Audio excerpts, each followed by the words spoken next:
যোৱা নিশা কুকাণ্ড কৰিবলৈ গৈ হাতে লুটে ধৰা পৰিল এবাদুৰ ৰহমান। দবকাৰ বুঢ়ী গাঁৱত সংঘটিত হৈছে এই ঘটনা।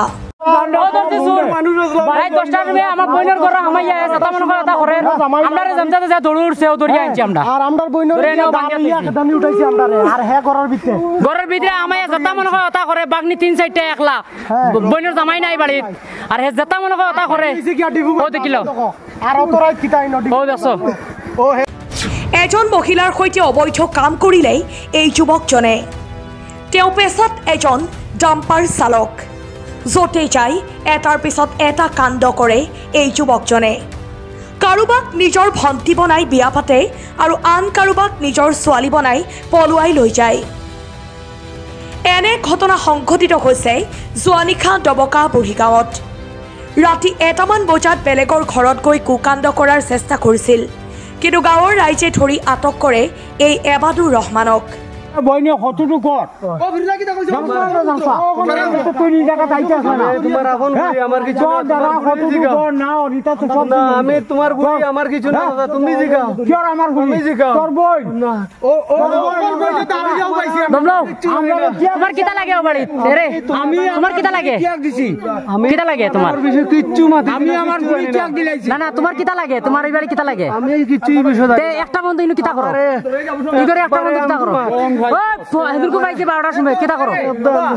তুমি যদি তোমার ইজ্জত আছে, তোমার ওজন আছে, তে তো তুমি যেটুকু দেখলাই মানছে আবুল তাবুল বখের।